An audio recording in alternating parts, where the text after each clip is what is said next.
As I ventured deeper into the heart of the woods, I couldn't shake the feeling that I was being watched. Every rustling leaf, every whisper of the wind seemed like an ominous sign. But I had always been drawn to the mysterious and the unknown, and that's what had brought me here in the first place.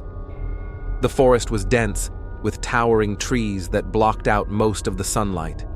The air was damp and heavy, and an eerie silence hung in the air, broken only by the occasional chirping of birds.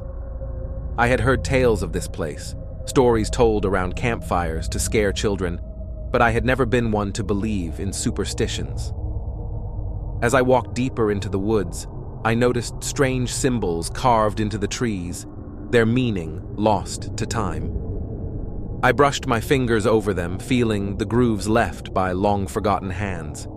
It was as if the forest itself was trying to communicate with me, though I couldn't decipher its message. Hours passed, and I felt a growing sense of unease. The woods seemed to stretch on endlessly, and I had lost all sense of direction. It was then that I stumbled upon it, hidden deep within the trees, a small, decrepit cabin, its wooden walls weathered and covered in moss. The sight sent a chill down my spine. Curiosity got the better of me, and I approached the cabin cautiously. The door creaked open when I pushed it, revealing a dark, musty interior. Cobwebs hung in every corner, and the air was thick with the smell of decay. It was clear that no one had been here in a long time. As I explored the cabin, I came across a journal, its pages yellowed with age. I began to read, and the words filled me with a sense of dread. The journal belonged to a man who had come into these woods years ago, just like me. He spoke of the same symbols on the trees, the same feeling of being watched. But what disturbed me most were his final entries, written in a shaky hand. "They are here," he wrote. "They watch from the shadows, waiting for someone to stumble upon their secrets. I can hear them whispering in the night, their voices filled with malice. I should have never come here." I slammed the journal shut, my heart pounding in my chest. What had this man encountered? What was it that he had found had begun to set?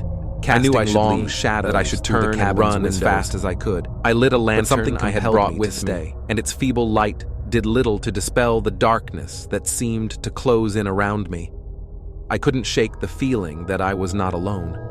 I heard it then, a faint, distant whisper, like the rustling of leaves in the wind. It seemed to come from all around me, as if the very forest itself was speaking. I strained to make out the words, but they were indecipherable, like a language from another world. Panic set in, and I stumbled backward, knocking over the lantern. The cabin plunged into darkness, and the whispers grew louder, more insistent. I fumbled for my flashlight, praying that its beam would reveal the source of the voices. And then I saw them. Shadows, tall and twisted, moving through the cabin like wraiths.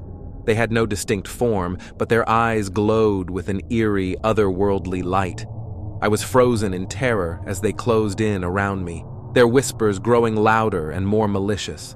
In that moment, I understood the man from the journal.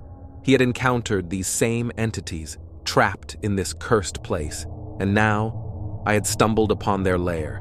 With every ounce of strength I could muster, I turned and ran from the cabin, the shadows hot on my heels. I ran until I could run no more, until I burst through the trees and back into the relative safety of the outside world.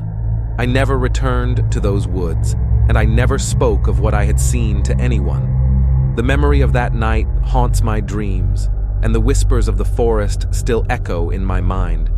Some secrets are best left undiscovered, and some places are better left unexplored.